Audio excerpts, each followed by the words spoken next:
Ladies and gentlemen, it's exactly 8 p.m. on our studio clock, and its news are on your TV, STV. Making news tonight, January 26, 2024. Nigeria and Cameroon will renew their AFCON hostilities in the round of 16 fixtures this Saturday at the Houphouët-Boigny Stadium in Ivory Coast in the ongoing AFCON 2023 competition. Head coach Rigobert Song hopes to replicate the 20,000 AFCON win with the new generation. A preview of this encounter in this news. Plus, still in line with the Cameroon-Nigeria encounter, both nations have faced each other 19 times between 1968 and 2021. Tomorrow's encounter between the two teams is highly anticipated. This stories in full and more will be yours right ahead. Thanks for joining in. You're welcome to the 8 p.m. Bilingue Prime Time newscast on your TV, STV. And we'll kickstart right away. And it's in the French language. And it's with Leila Renganswe. Bonsoir, Leila. Bonsoir à vous, Christelle Assec. Mesdames, bonsoir. Monsieur, bonsoir. Et merci d'être avec nous. Il est 20h sur les antennes de Spectrum Télévision. C'est le journal. Nous voulons rester dans l'histoire et aller le plus loin possible dans cette compétition. C'est un match qui aura beaucoup d'enjeux et qui sera surtout mental. Le Nigeria est une grande équipe avec de grands joueurs, mais aujourd'hui, nous sommes prêts. Je ne suis pas inquiet. L'entraîneur sélectionneur des Lions indomptables, Rigobert Song, était face à la presse ce jour. Conférence d'avant-match, vous le savez, le Cameroun affronte le Nigeria demain samedi. Il sera 21h. Je vous propose de suivre cet extrait.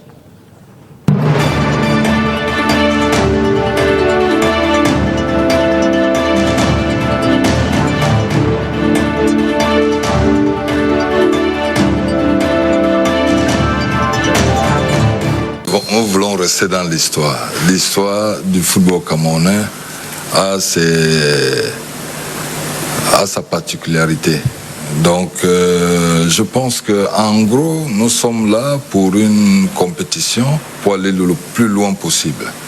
Et je pense que demain, en face, avec tout le respect, je le dis encore, de l'équipe AVS, parce que j'ai dit, on parle d'une équipe nigériane qui est quand même qui est compétitive. Nous savons très bien des joueurs individuels, c'est-à-dire sur le plan individuel, qui sont très bien, ça il faut le reconnaître. Et bon, en même temps, j'ai dit, nous aussi, on va parler du foot et on va jouer l'équipe qui sera mieux organisée sur tous les plans, tactiques et tout. Et surtout, c'est des matchs plus mentaux, parce que j'ai dit, nous savons que nous n'avons plus droit à l'erreur. Et je pense que l'équipe du Cameroun aussi, sa force aussi, si on est prêt mentalement, je pense que rien ne peut nous arriver. Donc demain, je pense que ça va être un match qui aura beaucoup d'enjeux. Et nous, on se préserve pour essayer de faire en sorte que nous essayons d'être bien organisés, ne pas non plus se jeter, ne pas non plus aller dans l'enthousiasme de ce qui va se passer. Et après, j'ai dit, mettre notre technique et notre philosophie pour essayer de les mettre en difficulté. Et c'est faisable. On pouvait faire mieux. C'est vrai que on a eu des difficultés, comme tout le monde d'ailleurs. Je pense que c'était pas facile. Les débuts sont souvent difficiles. Mais moi, je reste toujours dans l'histoire du football camerounais, où est-ce qu'on a commencé une compétition où ça a été facile. Peut-être que ça fait partie de nous. Donc aujourd'hui, nous sommes lancés, nous savons où nous allons et on ne sait pas où on va s'arrêter. Là-bas au fond, derrière en rouge. Bon, je ne suis pas inquiet. Je dis, si on est arrivé là, je dis, il ne faut pas penser que nous sommes arrivés là. Ce n'est pas le hasard. C'est pas le hasard.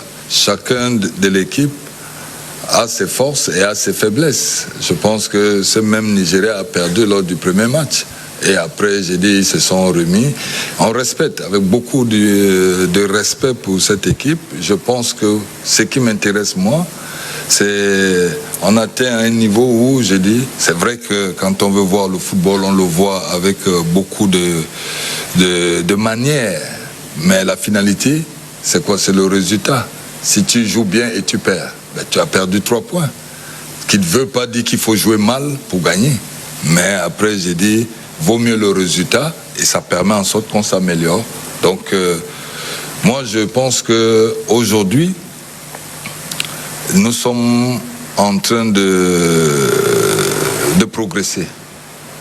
Je suis très humble pour le dire. L'équipe du Cameroun aujourd'hui progresse. Il faudrait que tout ne sera pas parfait. Mais c'est en prenant les coups et en essayant de faire qu'on va essayer de progresser. Moi, je compte sur mes joueurs aujourd'hui. J'ai confiance en eux, je sais ce qu'ils peuvent faire.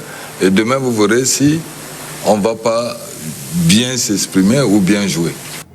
And still in line with tomorrow's encounter, Nigeria and Cameroon renew their AFCON hostilities in the round of 16 fixtures in the ongoing AFCON competition in Ivory Coast. However, head coach Rigobert Song hopes to replicate their 2000 AFCON win in the new generation. A preview of this encounter with you, Onila Donet. The stakes are high, hearts racing on both ends as the rulers of the sky come down for a feast fight with the king of the jungle in one of the biggest games in the 2023 Africa Cup of Nations. Nigeria and Cameroon will lock horns for the 8th time in an AFCON for the 2nd time in the round of 16 on January 27 at 9 p.m. My players are ready. They know what they need to do. And like Faris mentioned earlier, it's one match and you are out. Today we don't have to hold back. For us, it will be a very important match where we must get a win in order to continue in the competition. While history is on the side of the Super Eagles in games outside the finals, Rigobert Song wants the new generation to replicate their 2000 exploits in Surulere. It's a new generation which is growing. I think they need to follow in the history. As Cameroon, we are obliged to maintain that and follow in the footsteps of our predecessors. On paper, the Super Eagles are a better side with only 1 goal conceded so far against Cameroon's 6. The presence of Africa's best player, Victor Osimhen, is an added advantage. Cameroon, on her part, boast of 2021 top scorer Vincent Aboubakar and Clinton Jer, who have both recovered from injury. You will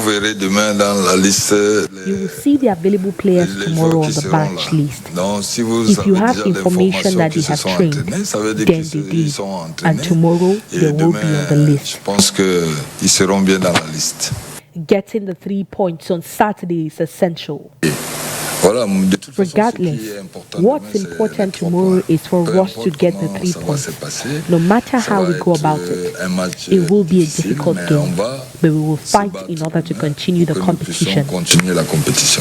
Will history be on the path of the indomitable Lions just like in 2000? Or will 2019's memories linger? Let's wait and see. Et entre 1968 et 2021, le Cameroun et le Nigeria se sont affrontés environ 19 fois sur le plan football. Et c'est en battant le Nigeria en 1984 que le Cameroun obtient son premier sacre continental en Côte d'Ivoire. C'est dire que la rencontre de demain comptant pour les 8e de finale de cette Coupe d'Afrique des Nations qui se joue actuellement au pays des éléphants est très attendue. Inès Pangan. C'est certainement l'un des matchs les plus attendus des 8e de finale de la CAN 2023, de par le parcours des deux équipes et l'histoire entre les deux équipes, surtout en Coupe d'Afrique des Nations. Les Lions indomptables du Cameroun ont remporté 5 Coupes d'Afrique des Nations contre 3 pour les Super Eagles du Nigeria. Le premier sacre du pays de Roger Mila, c'est en Côte d'Ivoire en 1984, dans une finale qui oppose le Cameroun au Nigeria, au stade Félix Houphouët-Boigny. Les Lions indomptables s'étaient alors imposés 3-1. 4 ans plus tard, cette fois au Maroc, la sélection nationale du Cameroun remportait son deuxième trophée, toujours face au Nigeria. Cette fois-ci, le Cameroun s'impose 1-0 contre le Nigeria.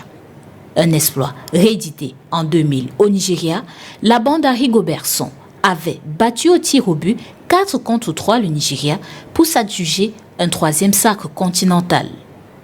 Néanmoins, les Super Eagles ont souvent réussi à dompter les Lions indomptables. Comme en huitième de finale en Égypte en 2019, 3-2, ou encore les quarts de finale en 2004, 2-1, et même en 2019, au huitième de finale, 3-2. En statistique, entre 1968 et 2021, les deux sélections se sont affrontées 19 fois, soit 5 victoires pour le Cameroun, 8 victoires pour le Nigeria et 6 matchs nuls.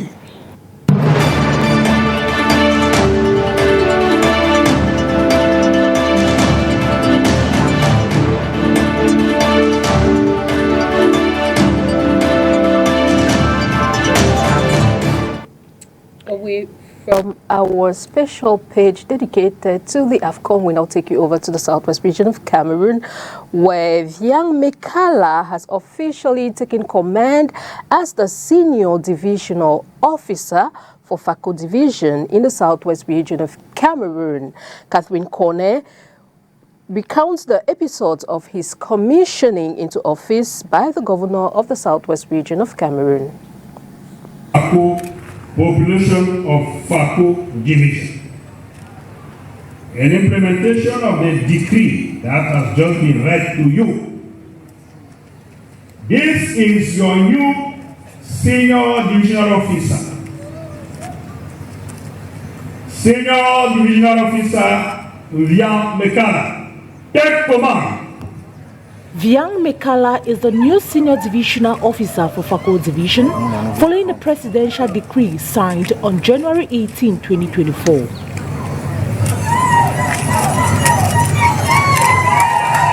While being commissioned into office by the governor of the southwest region, the new administrator was urged to be cautious on the treatment of land issue, be able to maintain peace and security in his division, work hand in gloves with his collaborators for a better development of FACO division. Aware of the development challenges of his division and aspiration of the population, the new SDO says, I would like first of all to express my profound gratitude to the head of state, His Excellency Paul Biya, for my appointment as the senior division officer of FACO division.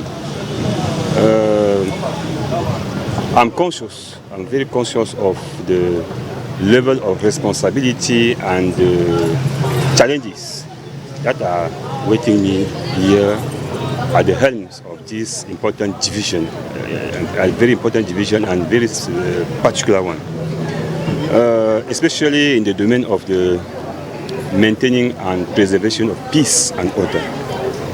Peace and order, so in the domain of security. I want to acknowledge the work well done by my predecessors to maintain this division calm. So, as you know, administration is continuing. I would like to continue where they stop. Also, I've listened keenly the speech, the installation speech of His Excellency the Governor of the Southwest region, and he has insisted on the necessity for me to follow up the implementation, or if you want, the execution of the projects that are ongoing. Viang Mekala brings with him wealth of experience, having previously served as the SDO for Manyu Division, Southwest Region. He was born on May 17, 1969 in Miambo. He is married with children.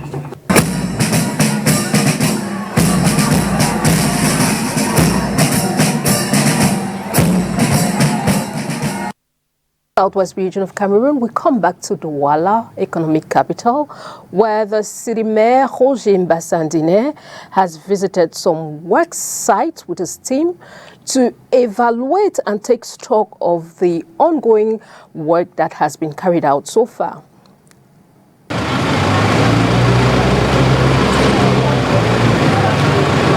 The Douala City Mayor and his team have visited some work sites in the economic capital city to take stock, assess and evaluate the state of work carried out so far. Here, at the work site of the stretch of road leading from Bangue to Koto in the Douala 5 municipality, the state of the work might seem challenging due to the hurdles on the site. However, the mayor remains confident that the project managers will do their might to ensure that the work is carried out in all fairness, as it's not their first. The road in this kind of places where, if you see behind me, you will see what challenge we have. It is enormous.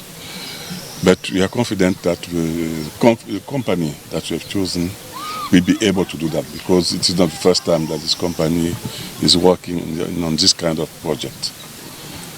We hope that in 2 years we are going to complete the works, and we will deliver a very good street, a very good road to people, and we hope that people will be able to build new houses, nice houses along the road. That is what we are hoping. While hoping that the 2 years time frame attributed for the works to be completed will be respected by the project control. Réaffirmation de l'attachement aux traditions et à son garant, ressouder les liens entre les enfants du canton Akwa. C'est la symbolique donnée à la présentation des vœux au chef supérieur du canton Akwa. Élite, jeunes et autres garants de la tradition y ont pris part ce 24 janvier 2024. Plus de détails avec Orient Danquin. Mieux qu'un meilleur vœu majesté, ils lui ont démontré obligation d'obéissance et fidélité. Ça a été une occasion de réaffirmer notre attachement d'abord à nos traditions et ensuite le soutien indéfectible de toutes les élites, que ce soit les élites qui sont ici, que ce soit les membres de la diaspora interne, puisque les élites de Yaoundé ont pris aussi parole de la diaspora à l'étranger. On a rassuré le chef que nous sommes derrière lui, nous le soutenons et nous sommes prêts à l'accompagner dans sa lourde mission, celle d'apporter la prospérité, la paix, la concorde, la souveraineté, la bonne. Première édition du magistère du nouveau chef des Akwa, la cérémonie traditionnelle est absente depuis près de 3 ans. Deux raisons. Il y a eu la pandémie de Covid-19, mais aussi le grand voyage de notre roi Télévisé. Vous savez que c'est l'année passée qu'il y a eu installation officielle de son fils, notre nouveau chef supérieur. Au-delà de la symbolique traditionnelle, il est question d'unité entre fils et filles. Nous pensons donc qu'après aujourd'hui, chaque chef de village transmettra cette nouvelle à sa population pour que, comme un seul homme, nous puissions vivre à l'unisson, qu'il y ait la paix, qu'il y ait la cohésion.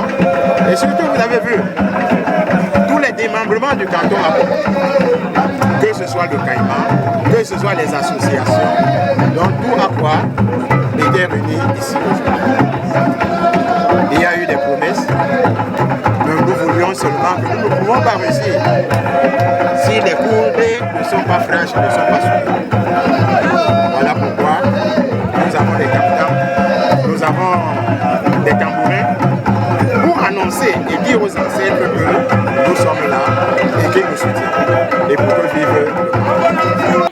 Les différentes composantes des 20 villages qui constituent le canton Bonambela, bras chargés ou pas, ont respecté le rituel. On a coutume de dire que quand on ne sait plus où on va, on doit se souvenir d'où on vient. Ce genre d'événement permet de nous réasseoir, si besoin était, dans le tréfonds de nos traditions. Se souvenir de l'importance de notre ancrage culturel et de notre appartenance à cette terre, à ce pays,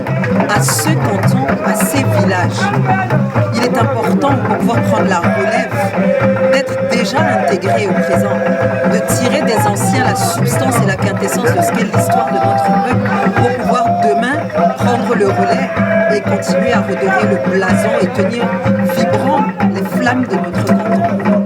Le sport et le football, élément fédérateur, le nouveau bureau du Caïman Club de Douala s'est présenté au chef. Symbolise le salut de la réconciliation entre les fils et les filles de Boulambé. Vraiment, c'est un moment merveilleux qui va avec l'entente de son règne, qui reprend pour la première fois depuis qu'il a été intronisé chef du canton Boulambé. Et vous voyez, en symbiose avec le Caïman qui vient de connaître son nouveau président, qui pour la première fois aussi assiste à une cérémonie de présentation de vœux à un chef du canton. Et de quel canton encore? Le canton Bonambela, où est né le Caïman Club du Douala. Ce 24 janvier à la chefferie supérieure d'Aqua, le monarque a reçu les vœux de nouvel an de ses sujets. From our local news, we now take on our international stories, and this time with our international partners, the Voice of America. This Belgian Shepherd is named Tornado, and he is only 2 years old. At 6 months old, he was selected to take part in special operations with Ukraine's armed forces. The dog's handler can't share his name or show his face. He goes by the call sign Ray. The dog is very motivated and resistant to stress. From the very first lesson, he did everything perfectly. Ray joined Ukraine's special forces in 2019. He and his fellow fighters perform special military tasks, and now they train dogs for such missions. Since the start of Russia's invasion, Tornado has mostly been trained to look for enemy saboteurs. Ray says Ukrainian dog handlers adopted the tactics of US Navy SEALs and Delta Force members who also use dogs for combat missions. For the dogs, training is tough and lasts a grueling 6 months. When Tornado is on a mission and he enters a building, he is trained to attack the first person he sees. We also train dogs to attack people with weapons. The only way to make the dog abandon the target is to literally tear it away, which is what the handler does. Although Tornado is dangerous in mission mode, in everyday life he is well behaved and does not pose any danger to society, says his handler. But Ray says attack dogs live so closely with these soldiers that they won't let many other people close, and that's part of the training. It is necessary to train the dog in the same group that will go on the mission, so that if the dog handler is injured, the dog will allow other unit members to help with evacuation. Otherwise, Tornado may attack them and prevent medical assistance.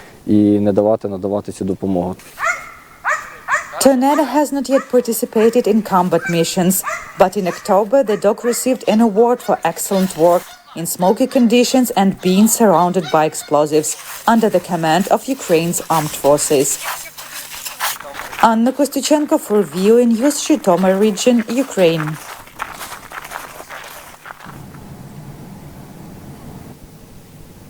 Et nous restons avec VOA, mais cette fois sur un plan beaucoup plus proche, round-up de l'actualité africaine. Une délégation de la CEDEAO a dû annuler au dernier moment une visite à Niamey où elle devait rencontrer jeudi les autorités militaires au pouvoir depuis juillet en raison de problèmes techniques sur son avion. La délégation promet de trouver une nouvelle date. Au Maroc, 2 personnalités dont Saïd Nassiri, président du club de football Wydad Casablanca, l'un des plus connus d'Afrique, ont été auditionnés par un juge d'instruction dans le cadre d'une affaire de trafic de drogue. Ils sont soupçonnés d'avoir joué un rôle clé dans le réseau d'un baron de la drogue malien, Ahmed Ben Brahim, surnommé le Pablo Escobar du Sahara. Un tribunal kényan a jugé vendredi anticonstitutionnel, illégal et invalide la décision du gouvernement de déployer, dans le cadre d'une mission soutenue par l'ONU, 1 millier de policiers en Haïti, pays secoué par les violences. L'Afrique du Sud a salué une victoire décisive pour l'état de droit international et une étape importante dans la quête de la justice pour le peuple palestinien à l'issue de l'audience de la Cour internationale de justice à La Haye. Israël juge scandaleuse l'accusation de génocide.